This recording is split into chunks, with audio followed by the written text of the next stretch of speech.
Hay varias preguntas en el chat que me gustaría que las respondieras de primero y cuando termines de responder las preguntas podemos abrir los micrófonos para quien desee intervenir. Por favor que se anote, que no son muchas.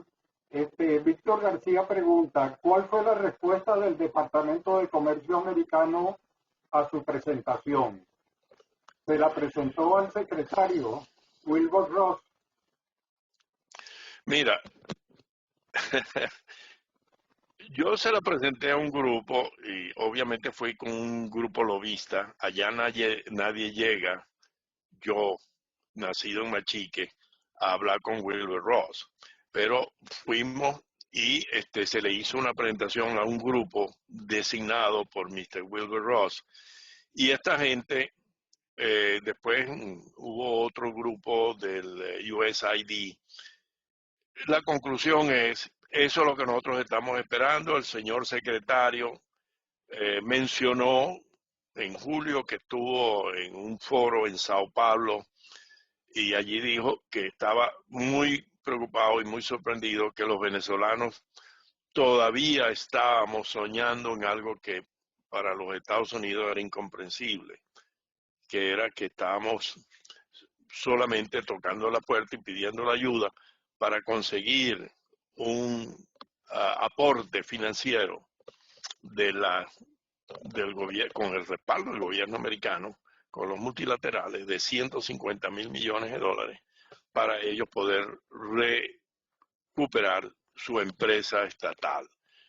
Y Mr. Wilbur dijo, nosotros no estamos de acuerdo con eso, no es el plan que tenemos, nosotros hemos elaborado nuestras recomendaciones, me imagino al Departamento de Estado, como parte de todos estos programas que están adelantando, y ellos tienen que hacer su tarea, desarrollar cuáles son las actividades que pueden ser atractivas para los inversionistas norteamericanos, tanto las empresas integradas como las empresas de construcción o las empresas que proveen equipos y servicios. Son ellos los que tienen que venir a hablar con nosotros. Lo que haríamos es facilitar esos encuentros. Y una vez que ellos estén de acuerdo en ir y regresar a Venezuela en la capacidad que consideren, nosotros tenemos los instrumentos para apoyarlos. Nuestro respaldo, tenemos el Exim Bank, les damos garantías y seguros de protección contra riesgos políticos o lo que sea. Eso existe y nosotros vamos en esa tarea a darles todo el apoyo. Pero ellos son los que tienen. Entonces, de ahí fue donde surgió esta idea y ahí comenzamos a trabajar nosotros en este proyecto y por eso algunas de esas láminas que fueron las primeras allí, las hemos ampliado con todo este resto de información. Pero esa es la posición del gobierno americano, no tengan duda. Y en la transición eso es lo que van a decir. Ahora, o estamos preparados o nos van a pedir que nos preparemos, pero no va a venir esas líneas de crédito para que nosotros determinemos qué vamos a hacer y después les explicamos en qué los gastamos. Otra pregunta. Ok, aquí hay una pregunta de Javier Domínguez. ¿Cuál estima usted que debe ser la participación de los inversionistas en los proyectos? ¿Se mantendrá 60-40, iremos a 50-50 o se plantea un royalty por barril producido? Bueno, mira, esa es muy sencilla. La participación pues va a ser 100%, no es 50%. O sea, yo no veo la figura de PDVSA como empresa mixta, absolutamente no, y menos en esas áreas. La voy a tener que mantener bajo la figura del fondo petrolero en muchas de las grandes inversiones que por razones lógicas de que no voy a agregarle al privado que me pague si en el neteo quedó una cantidad apreciable que le debe a PDVSA por los porcentajes que se acordaron, yo no les voy a afectar su flujo de caja que me tengan que pagar. Sí les voy a pedir un papel garantizado que lo pulverizo en la bolsa, pero yo no voy a crear nuevas empresas mixtas. Yo creo que esa figura feneció y ya lo que hay es que buscar la manera de corregir bajo un fondo petrolero esas participaciones. Todos esos volúmenes importantísimos que están todavía en el lago Maracaibo, pues yo creo que eso va a ser producto de esa ronda donde la gente va a licitar por esos derechos. Son los derechos de explotación. Esos recursos siguen siendo de la nación. Lo que yo no quiero es que esta gente tenga que tener allí a un representante de una empresa que no le va, a mi juicio, de nuevo, no quiero insultar a nadie, no le va a dar valor, no va a traer real. Lo que va a traer son reglas y compromisos y de todo tipo y no me va a permitir la agilidad que yo quiero. Pues no lo veo necesario. Él va a seguir siendo representante del dueño. Es el que va a firmar los derechos.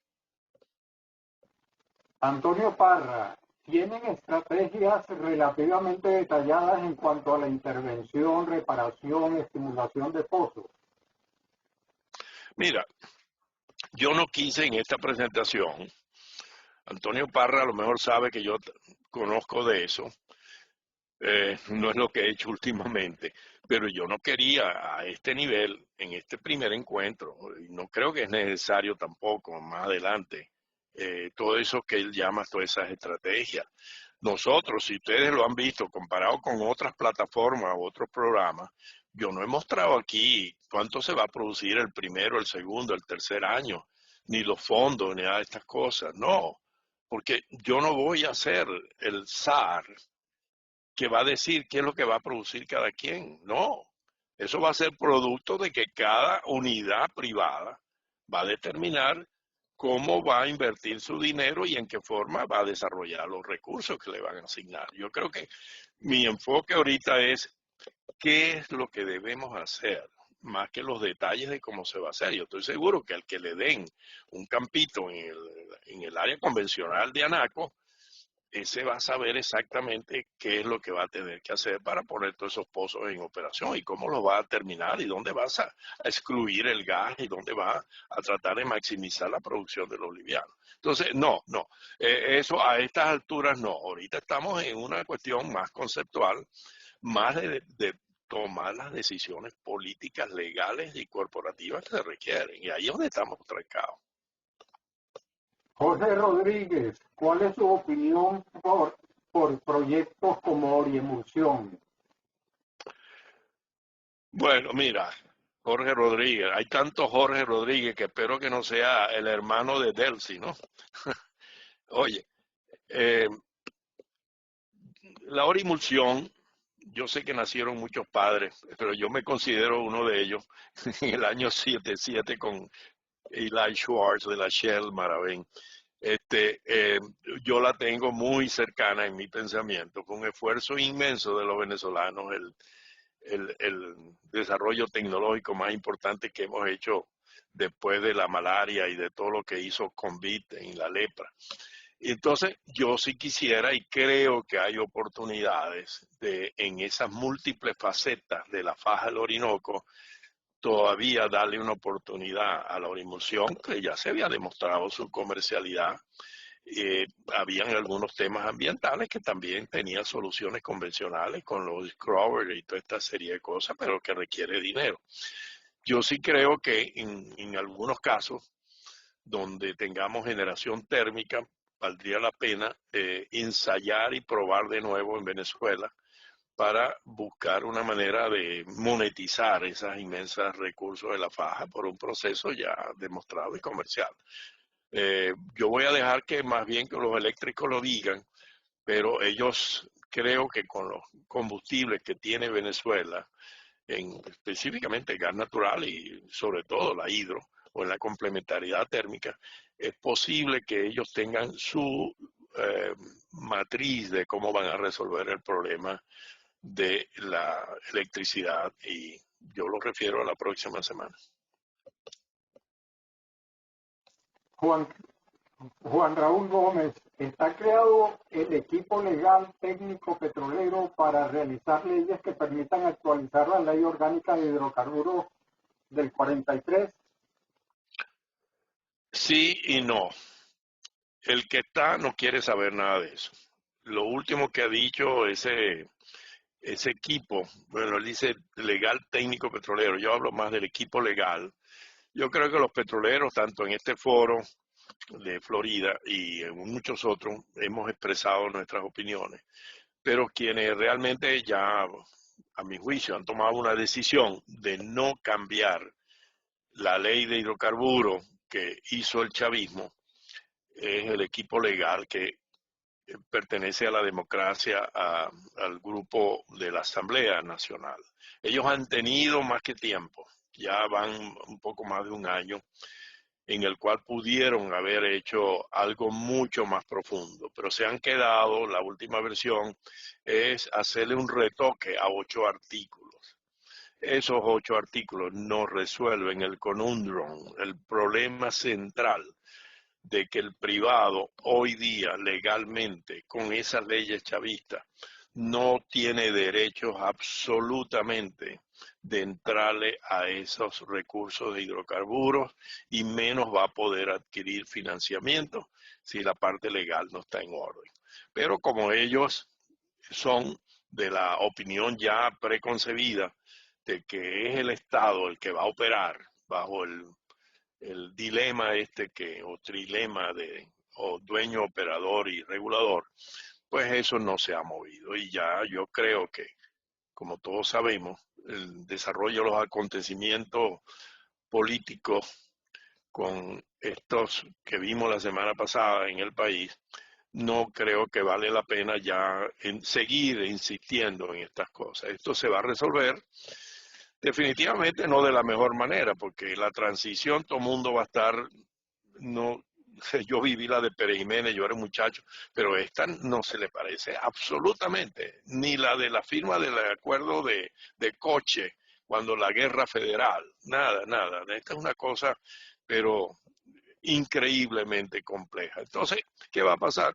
Que la ley de hidrocarburos se va a diferir, nadie le va a parar porque hay otros problemas más graves, etcétera. Entonces, por eso yo les he dicho, como eso va a tomar tiempo, vamos a volver a poner la ley del 43 que sobrevivió casi 80 años, 70 años más, 70 años, y pudo hacer que la industria funcionara. Y esperar a ver que haya consenso político y se ponga una ley, como yo dije, para los próximos 30 o 40 años, y que permita definitiva, claramente, bueno, pero sin ningún lugar a duda, que los privados pueden tomar esos hidrocarburos, producirlos, operarlos, comercializarlos, transformarlos, venderlos, hacer lo que quieran. Domingo Marcicoetre, Aruba tiene planes para transformar la actual refinería en un mejorador de crudos. Sería una instalación privada. ¿Qué opinión te merece un futuro proyecto de mejoramiento en Aruba? Excelente, gran idea, me encanta. El asunto es quién va a poner los reales, ¿no? Si los que están al frente hacen los compromisos y tienen el respaldo financiero, estoy de acuerdo que la empresa que va a pedir la opción al gobierno de Aruba, como la que pidió Citgo o pidió PDVSA, los arubeños le crean, le entreguen la refinería y él comience a hacer las modificaciones que son necesarias. Sé que tiene un delay cocker o tiene un de fracturamiento de fondos que puso, creo que fue Valero, pero hace falta por lo menos, no sé, 200, 300 millones de dólares para poner todos los sistemas necesarios para que pueda funcionar como un mejorador para los crudos venezolanos. Pero es un tema absolutamente de confianza y financiero, pero que sí se va a requerir. Edson Martínez, ¿existirá una ley donde regule más participación de empresas venezolanas que extranjeras? No, yo creo que cuando yo hablo sector privado, hablo para el sector privado del universo. Sin duda, los primeros que se van a interesar, y lo pude constatar en estos meses que he pasado por allá por los campos de Maturín y el Tigre, etcétera, son los que están allí. Esos son los que están atrapados. Esos son los que van, si les damos las herramientas legales, son los primeros que van a buscar encargarse de esa operación, pero por supuesto que no tienen los recursos financieros Ya cuando entramos en situaciones tecnológicas de mayor envergadura, a lo mejor tampoco, pero sí tienen el interés, el ánimo y el deseo de hacerlo. Entonces, y ellos son los que van a tener que buscarse, los que no lo tengan, que sí hay muchos que tienen la competencia técnica necesaria para atraer a los fondos de los capitales nacionales, que estoy seguro que se van a interesar. Somos los venezolanos los primeros que vamos a responder. Y a través de los venezolanos, con nexo que todo el mundo tiene, se van a atraer también a las internacionales. Pero yo veo esto más un movimiento venezolano que de afuera, sabiendo que los de afuera no están restringidos, ni Colombia, ni de Sudamérica, en ningún lado, pero son ellos los que van a decidir. Y yo menos sería el que va a decir un reglamento de cuántos venezolanos y cuántos extranjeros. No, absolutamente no. Que sea el mercado, que sean las relaciones, cada quien que lo defina. Giancarlo, ¿han presentado este plan ya a la dirigencia que potencialmente podría establecer como gobierno de transición en Venezuela? Todavía no se sabe quién va a ser. A lo mejor pregúntenle a Gustavo Coronel, que hizo por ahí un examen futurístico. Entonces ya ese grupo sí está interesado y ya lo sabe, porque es el grupo donde yo le he preparado y he trabajado con ellos, que es el grupo de María Corina. Pero no sé qué va a pasar allá, así que es muy difícil. Francisco Gamarra, ¿cómo cree Banan se pueda implementar la continuidad operacional de las empresas activas en Venezuela que necesitan reglas claras para continuar y la derogación inmediata de las leyes vigentes? Bueno, yo creo que debe continuar como ha sucedido desde hace 3 años. Esto no es un fenómeno nuevo. Desde el 17 específicamente, las empresas privadas tomaron el control de esas EM, de las empresas mixtas. Por supuesto que había todo ese control de cambio, todavía estamos en una situación medio híbrida, que todo el mundo te acepta el dólar, hasta lo menciona el presidente usurpador y todo el mundo, pero tú tienes que básicamente hacer unas declaratorias que no se espera de este gobierno ya en salida. El nuevo gobierno va a tener que establecer una apertura completa, total de la economía, empezando con la parte monetaria. Y si es posible, yo no soy economista, pero yo creo que Venezuela está lista ya para iniciar con la dolarización. Entonces, si tú pones dolarización, si tú legalizas esa dependencia jurídica de las decisiones que toma en esas empresas mixtas, mira, ya tú vas a ver cómo este país toma otra dirección, aún con horizontes de precios bajos, aún con horizontes de precios bajos, tú vas a ver una recuperación que se va a ir dando. Y sin que PDVSA aporte un centavo, que no lo va a tener. Y ni, no es que va a estar, pues, yo no, y lo debo decir, yo no patrocino que PDVSA muera o se desaparezca. Está desaparecida por razones propias, pero yo considero que PDVSA, y lo puse en las primeras láminas, es el representante legal de la nación, del dueño, y él tiene que estar, no solamente por la inmensa deuda que tiene, incluyendo con los empleados, los proveedores, los socios, el mundo financiero, todo lo que sea.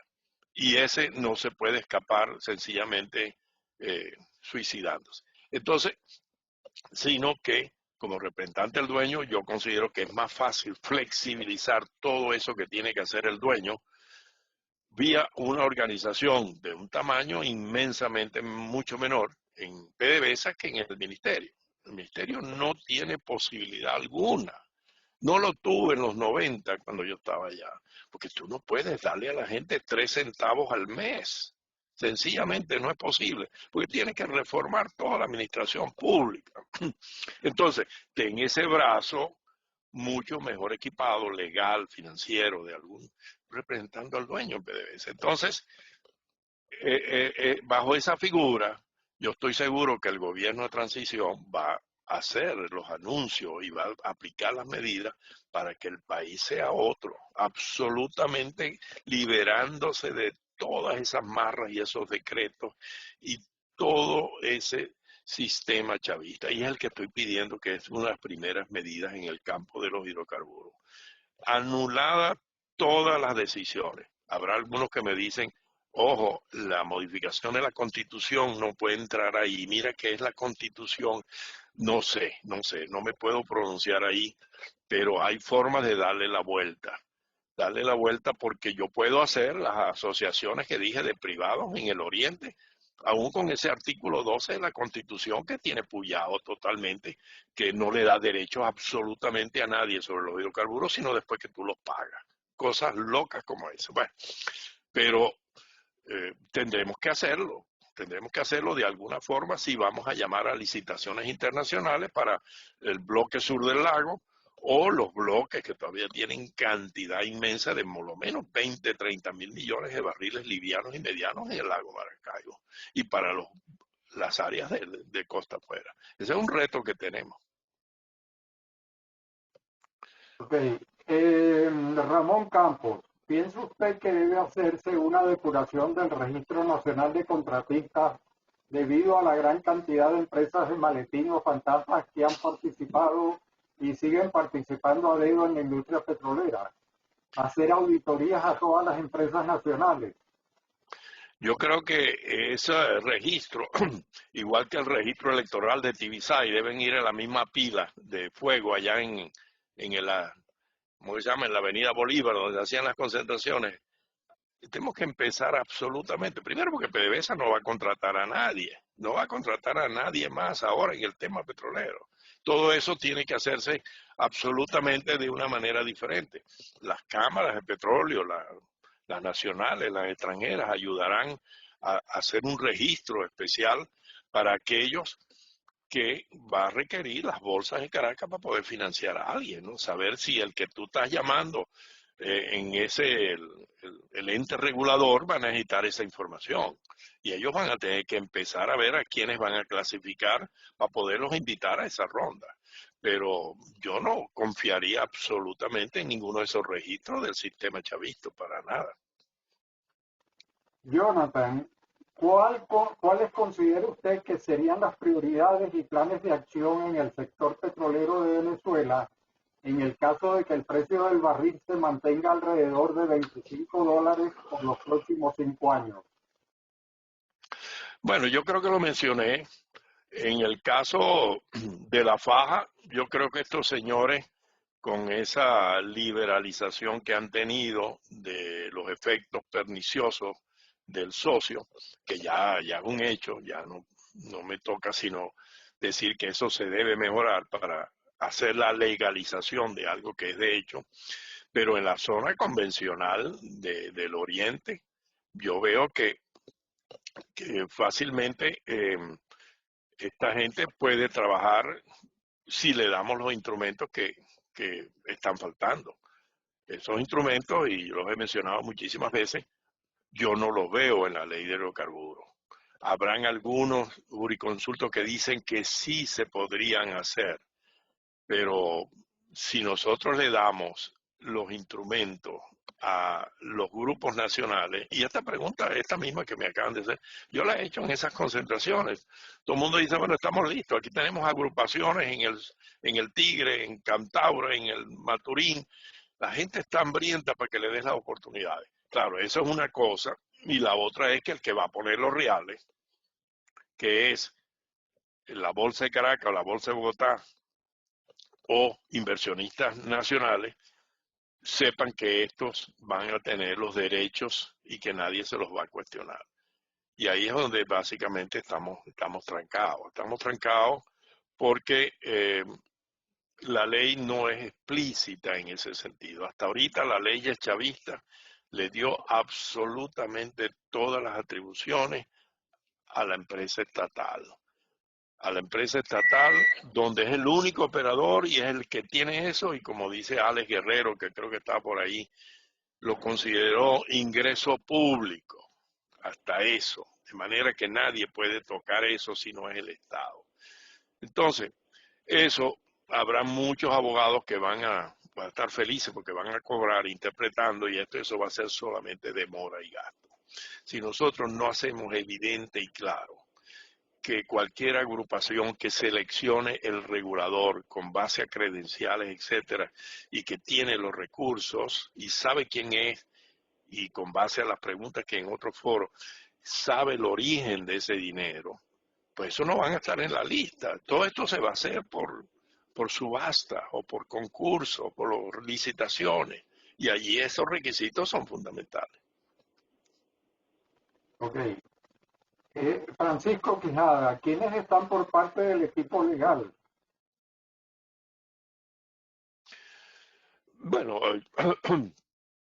no sé de quién. Yo soy un privado individual, hice esto para un grupo político que me ha incorporado como coordinador de su plataforma energética petrolera. Pero ellos tienen su abogado, pues, gente bastante conocedora. Con quien yo más me relaciono es que Juan Cristóbal, oye, se me olvidó el apellido. Este, pero hay gente absolutamente competente y en Venezuela no hace falta traer de afuera conocimiento jurídico para opinar sobre este tema, ¿no? Y no hay acuerdo. Esto se está manejando muy en petit comité. Ellos dicen, los llamamos, los tocamos, a veces nos mandan un borrador, después hablan de otra cosa, pero ya este tema, yo creo que ya terminó. Ya esto va a ser tema de la transición, lamentablemente. Pudimos haber hecho un excelente trabajo, pero la parte ideológica nos impidió darle la amplitud que se requiere a este tema. Edson Martínez, escucho mucho extracción, pero producción y derivados se apalancará. Todo eso es sector privado, absolutamente, completamente. No, yo no he hablado de extracción, hablé también de la refinería, hablé también de la extracción de líquido, del midstream, de hacer corrientes intermedias. Aquí lo que ha estado desde el punto de vista sagrado es el upstream, porque está reservado a la nación desde Felipe II y Carlos V. Pero la extracción, procesamiento, eso viene en el sector privado y eso no tiene otra vía que multiplicarse, pues, en absoluto. Estamos restringiéndonos solamente a corriente arriba. El tema es que la corriente arriba es lo que está enredado por este concepto que está en la Constitución. Simón Antúnez, la infraestructura existente está diseñada para un operador único. La aparición de cientos de operadores con sus propios mercados tendrá que hacer uso de esa infraestructura que sería operada por PDVSA. No, y esa es una de las grandes ventajas, por eso yo estaba hablando del área convencional. Mira, le vuelvo a repetir a Simón, ahí hay 427 campos. Obvio que tienes gasoductos, sobre todo el más importante, el que va hasta Puerto Ordaz, y donde tendrás solamente algunos sitios y no te vas a conectar de los campitos. Tienes que ir a Santa Rosa, a San Joaquín o cualquiera de esas unidades a través de las redes que tiene. Por eso es que hay que crear el midstream. Yo veo empresas privadas seleccionando, seccionando sistemas y encargándose de esa operación y ese mantenimiento, de esos transportistas, de ese midstream. Por eso es que, claro, ahorita sí, si PDVSA no decide que te va a tomar X producción o no te repara la línea, tú estás muerto. Pero en un sistema como estos, no, y jamás tú vas a pensar en que vas a llamar a PDVSA para que te lo opere. Cada quien va a operar dentro de los confines de su área y va a haber entonces el de corrientes intermedias, que es aquel que a quien tú vas a incentivar con los compromisos de entrega de la producción para que él los lleve a las plantas de separación o de procesamiento o de mezclado. Víctor Extraño, ¿considerarías la implementación de todas esas acciones que presentas en tus conclusiones en paralelo? Y una segunda pregunta, Me parece muy interesante el envío de gas desde Paraguaná al lago para las actividades de recuperación. Sin embargo, no visualizas ir primero a la recuperación de las facilidades de inyección y distribución. Mira, Víctor, gracias. Yo creo que para poder ir a inyectarlo, tú tienes que tener la seguridad de que te va a llegar el gas. Hoy día, con de la estadística que yo tengo, de las 65 plantas, donde prácticamente, como dije, habrá una o dos que tiene parcialmente algunas unidades hacia la zona de Ceuta, no hay ninguna otra. Este, entonces, ¿cómo voy yo a empezar a entregar gas para inyectar? Yo no tengo gas en el lago, el gas está prácticamente, pues, Víctor, la producción en el lago está en 7.000 barriles, la última vez que la chequeé hace 2 meses, 7.000 barriles. El lago, cuando nunca bajó, el lago mismo por 800.000, creo que tenía en los años 90, de casi los 2 millones de la cuenca occidental. Entonces, allí no hay eso prácticamente. Hay alguna que otra actividad donde está la gente de Petro Zamora, por allá en Ceuta, por allá algo pegado no, ni siquiera en Urdaneta, tampoco a la otra costa. Entonces, el ciclo es, yo tengo que tener la garantía de traer el gas. La gente que va a manejar las unidades de reparación y de repotenciación de todas esas unidades de compresión, que primero tenemos que ir a una área de restauración o reparación, más que unidades nuevas. Ellos, su punto común es, ay, ¿quién me va a pagar mi trabajo? Hasta que tú no pongas allí clientes con una hoja de balance que ellos crean, ellos no van a empezar a hacer ninguna actividad. Entonces, el ciclo, ¿cómo lo rompe? Primero, tienes que poner nuevos jugadores en quienes van a pagar la factura del outsourcing. Y luego entonces, esta gente comenzará por las tareas más sencillas. Y de allí vendrán entonces las labores de inyección en cada unidad de operación que se va a constituir. Ramón Campos, con la ley orgánica del 43 podríamos ir al modelo de la apertura petrolera de los años 90. Bueno, ya lo hicimos y de hecho, cuando tuvimos la situación más compleja, que era que los precios en esa época estaban en el orden de los 15 a los 17 dólares. Yo me acuerdo cuando llegó a 19, abrimos una botella de champaña allá en el despacho del ministro, que fue en el año 97, pero a mitad del 97, al noviembre del 97, ya vino el descalabro. Y lo pudimos hacer, y lo pudimos hacer con la ley del 43 que se le había agregado el artículo 5 para la estatización, etcétera. Pero la ley de hidrocarburos del 43 tenía un artículo que los legisladores de esa época eran excepcionales. Y aquel artículo decía, cuando existan proyectos de interés nacional y las condiciones económicas del momento no permitan que esos proyectos se realicen, a juicio del ministro, ni siquiera del Consejo Ministro, del ministro del sector, se puede reducir esa regalía al 1% mientras duren las razones por las cuales el proyecto no puede ser ejecutado. Y al restaurarse esas condiciones, la regalía vuelve a su valor normal de 16 2/3. Eso se hizo. Inmediatamente aquellos flujos de caja de todas esas estaciones estratégicas pasaron a negro en las hojas de Excel. Y ahí fue cuando se comenzaron a hacer esas, y eso lo permitió la vieja ley del año 43, la regalía variable. Entonces, yo sí creo que ahorita, entre 1 y 16 2/3, el chavismo tiene 33 y tiene después otras sobre regalías y llega a 50% prácticamente gross. Con eso no viene absolutamente nadie al país. Entonces, bueno, creo que la ley del 43 nos va a permitir, eso sí, creando el regulador, que no lo obtenía la ley, hay que crearlo aparte, el ente regulador. Alejandro Foster, ¿qué percepción tiene de la ley que debe aprobar la Asamblea Nacional para garantizar los adeudos a todos los que salimos en las promociones 2002-2003? Yo no creo que debe estar en la ley. Yo creo que en las leyes está que lo que la República debe pagarlo, ¿no? En todas las leyes de todos los países. La figura que yo estoy contemplando es dónde se van a buscar esos recursos para que eso se haga.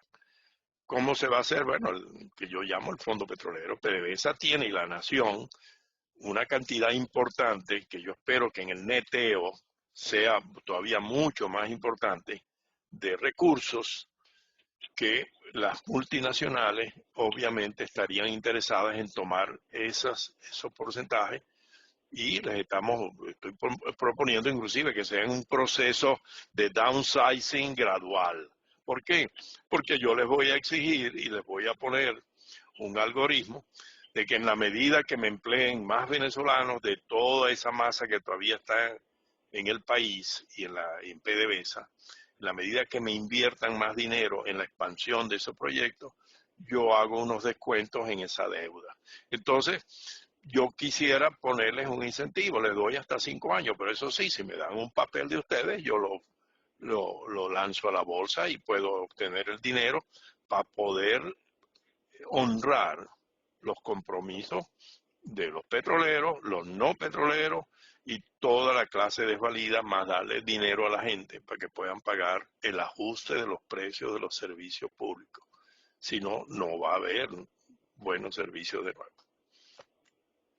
Ignacio Paz, ¿cómo quedarían los privados que están bajo el modelo de empresa mixta si ponen en vigencia la ley del 43? Pienso que hasta que no haya una ley nueva, ningún privado va a querer migrar a otro modelo. ¿No sería mejor modificar la ley actual y se actualice durante la transición hasta que se tenga una nueva ley? Mira, eso es lo deseable, pero en el mundo, y él lo sabe, no sé quién fue el que hizo la pregunta, no siempre tú logras lo que es deseable. Lo deseable hubiera sido, y ya lo he repetido, que esta asamblea, así como hizo las PDVSA ad hoc y las CBP ad hoc y no sé qué más, y nombró, pudo haber hecho un instrumento de reforma o de nueva de hidrocarburos. Sencillamente no lo hizo. Amenazó con modificar 8 artículos, tampoco lo hizo. Entonces, ¿qué? Nos está llegando la transición sin una ley de hidrocarburos como hubiésemos querido. Entonces, ¿qué vamos a hacer para regular la actividad de lo que está ahorita? La ley del 43 lo puede hacer perfectamente. Si reguló toda la vida concesionaria, ¿cómo no va a poder regular la actividad privada que tú vas a heredar? Por supuesto que sí. Ahí están todas esas regulaciones y vas a tener la inspectoría de hidrocarburos y vas a tener las reglas mínimas que tú tienes que mantener y eso el ministerio no va a desaparecer. Lo que hay que buscar la manera de que los que estén allí o repotenciar esas organizaciones, pero eso le toca a la PDVSA representante de dueños, ¿no? Pero eso no va a impedir de que la ley del 43 te permita tener un marco legal para que tú camines hasta que exista consenso en la nueva asamblea, pues. Abelardo Zapata, ¿qué pasa con el tema de las áreas de Guyana?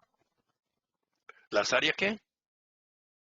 De Guyana, no de Guayana, Ah, de Guyana. mira, ¿qué pasa ahí? Es un problema de la Cancillería. Ya realmente nos vamos a salir un poquito de aquí. Yo creo que geológicamente, por lo que yo he leído, básicamente yo no soy geólogo, no hay áreas, excepto la extensión en la área de reclamación del SEC. Sí, pero ya eso entramos en otro problema de más de carácter internacional. ¿Alguien? Víctor García, ¿cuál sería el plan para manejar las deudas de PDVSA con las empresas de servicio? Bueno, ahí están metidas en ese fondo. Yo parto del punto de que PDVSA hasta ahora, por lo que se sabe, no sé si en la transición va a haber un fondo internacional de auxilio y ayuda a Venezuela, y si lo hay, como se ha hecho en otras ocasiones, Yo creo que el petróleo y las actividades que son remuneradas en divisas van a estar de último, si es que aparecen en la lista. Entonces, yo creo que el país tiene que preparar un fondo para poder enfrentar y poder cumplir con esas obligaciones, como las que dijimos, con los ex empleados, con los votados, con los deudores, con todo el mundo, y también con las empresas de servicio. Entonces, ese capital está allí, está atrapado en esas participaciones que estoy seguro que la otra parte privada va a querer adquirir en condiciones que sean lógicamente discutibles y analizadas por ellos mismos, ¿no? Lumina, ¿cómo garantizar la seguridad física de las operaciones? ¿Cuál sería el plan ante el control del narcotráfico, guerrillas, colectivos, planes, etcétera? Bueno, lo primero que hay que hacer es que por ahí hay una lista, no sé, de 65 que creo que hizo Gustavo Coronel, pero yo creo que llega a 900 o 1000 de jefes militares que hay que quitarlos de allí. No voy a decir qué voy a hacer con ellos. Y tú tienes que tener una fuerza de seguridad nacional, de verdad, patriota, que limpie ese problema en todo el país. Yo soy de una parte del país donde ha sido tomado absolutamente por el narcotráfico. Hay 400 pistas aéreas en todas esas fincas de Perijá y Colón. Entonces, mira, me vas a hablar de las instalaciones. Obviamente que esa es una de las grandes tareas en la transición, que es la volver a traer la gobernabilidad y la seguridad. Y para eso, ya eso sí no me toca a mí, sino presenciarlo como una parte sana y honesta del Ejército Nacional va a volver a adquirir ese compromiso de volver a recuperar el país. Domingo, un tema sin duda duro es las leyes laborales vigentes. En mi opinión, esto será una barrera difícil para la entrada de inversionistas privados. ¿Qué pudieras decirnos en este momento? Bueno, mira, no la he analizado las leyes laborales, pero eso yo creo que ante la hecatombe que ha sucedido, y ustedes todos hemos visto qué ha pasado con esa agresividad de los sindicatos y de todos esos grupos, donde les quitaron absolutamente todo, desde las casas en Paraguaná, el salario, los comisariatos, absolutamente todo. Yo no espero, sino bastante apoyo cuando ellos ven un plan que comienzan las empresas a regresar al país y que empiecen a haber grupos de trabajo desde el occidente hasta el oriente y del norte a sur. Y eso se va a lograr, yo estoy convencido, y es lo que hemos hablado hoy, si nosotros liberamos las amarras de que es el Estado el único que lo puede hacer y le damos a las fuerzas económicas privadas del país y los que ellos logren atraer fuera a que hagan esa tarea. Pero yo no espero ni creo que va a haber esa oposición manifiesta que tenían en los 70, en los 80, en los 90. No, yo creo que ellos van a ser aliados. A ellos se les va a explicar, obviamente, bajo el liderazgo que todavía mantengan o que van a reconstruir, y debieran ser los primeros que van a apoyar esto. Francisco Díaz, Petrobras y Ecopetrol han optado por incorporar accionistas vía el stock market. ¿Ve usted esta opción viable para la nueva PDVSA? Bueno, yo no lo veo en la nueva PDVSA porque no veo una nueva PDVSA, pero sí la veo en el sector nuevo de petróleo y de gas en Venezuela, y lo he manifestado desde el principio. Yo creo que esos van a ser los apoyos y los aliados más importantes que vas a tener en el país, que es la bolsa de valores, la de Caracas, la de Reactiva, la de Maracaibo. Ellos son los primeros que van a creer porque van a identificar quiénes son los jugadores y van a poder entender los reglamentos y las leyes que se están haciendo. Y luego, bueno, seguramente en el orden siguiente podría ser la de Bogotá y más allá la de Nueva York o algo así, pero en otra etapa. Entonces, sí, contamos con ellos, obviamente. Yo no creo, y yo he hecho presentaciones a grupos financieros en Caracas y están absolutamente convencidos y apoyan este tipo de cosas, ¿no? Nujat Nader, ¿qué efecto podrían tener Guyana y Surinam? Yo creo que ninguno. Efecto en este plan, nada, nada. Yo, pobrecito, tantos años soñando y cuando ya iban a empezar a vender, les vino el coronavirus, ¿no? Ya estaban sacando cuenta de los cargamentos, habían sacado hasta invitaciones para vender su porcentaje de la producción. Pero mira, no veo absolutamente ninguna oposición ni nada en absoluto, ¿no?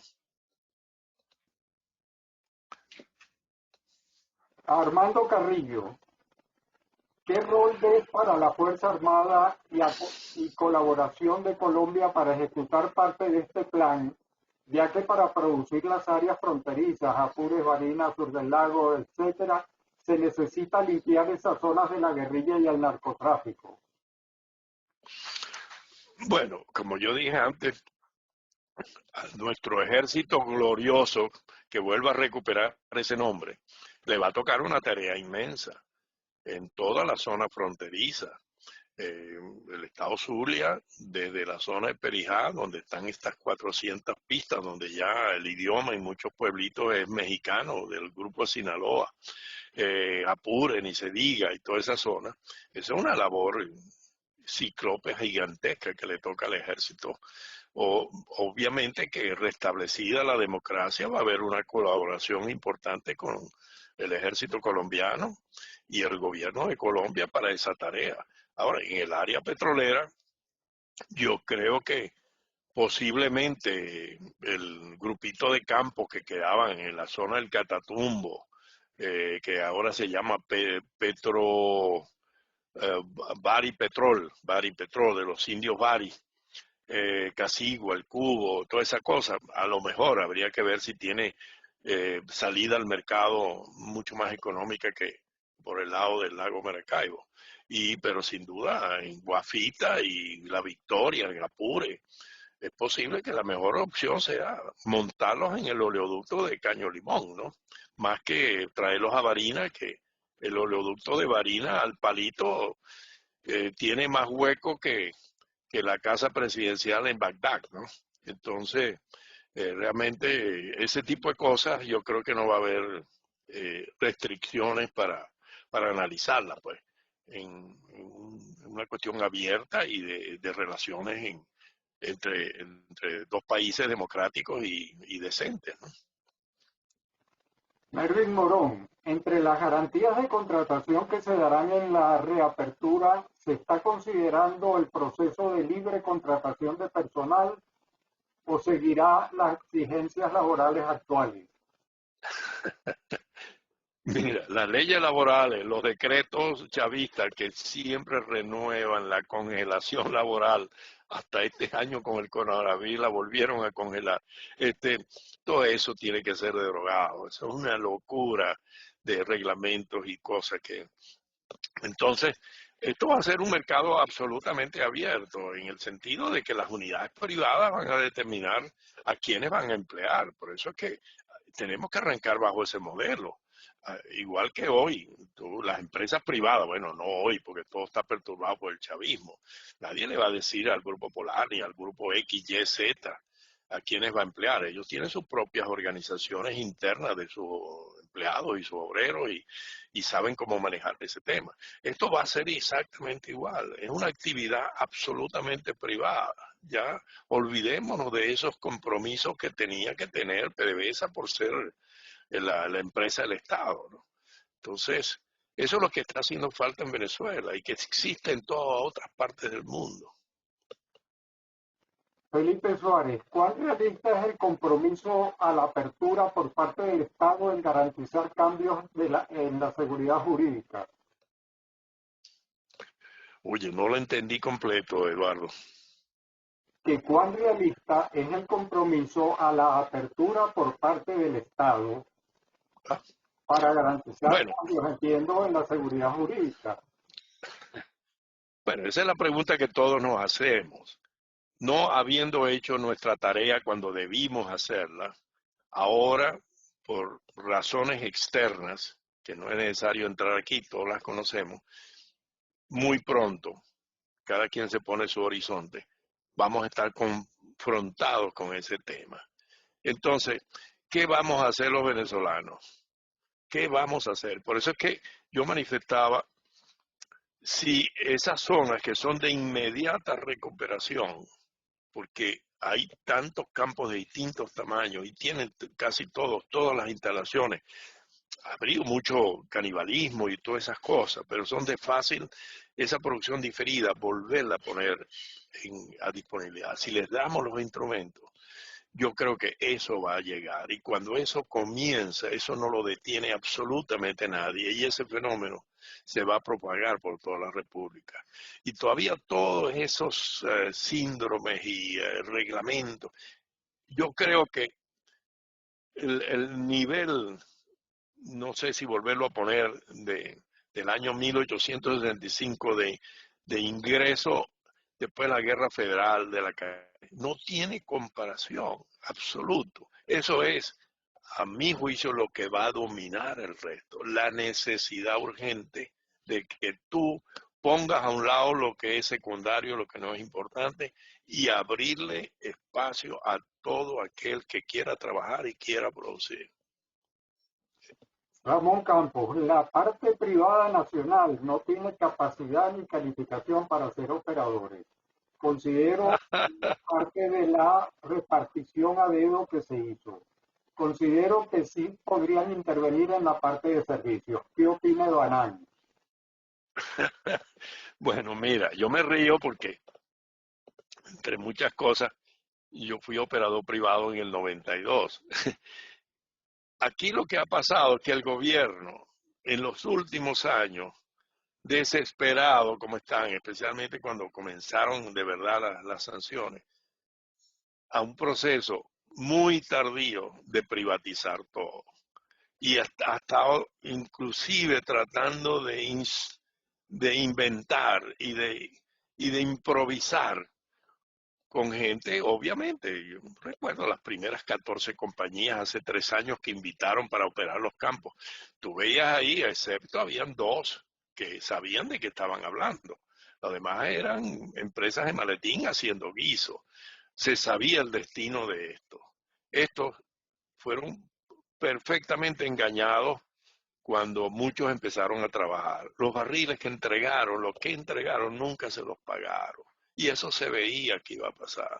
Entonces, en Venezuela sí se desarrolló una capacidad operativa. En los 90 se desarrolló, cuando la apertura continuó todavía en la primera década, cuando Chávez se volvió loco y tomó totalmente todo en el año 2009. Bueno, todavía quedaron, especialmente los argentinos y quedaron algunas otras compañías.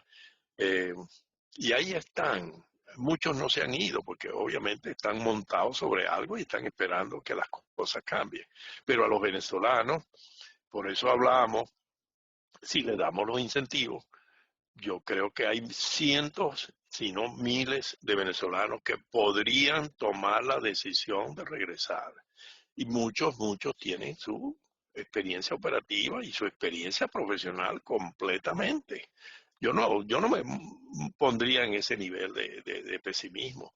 Lo que hace falta son los incentivos. Nadie va a trabajar para perder plata, ni menos tampoco al que va a exponer su vida ya o no va a tener ni siquiera algún incentivo para que le remuneren y perdió su oportunidad donde estaba, ¿no? Ok, Banán, con eso finalizamos las preguntas que había en el chat.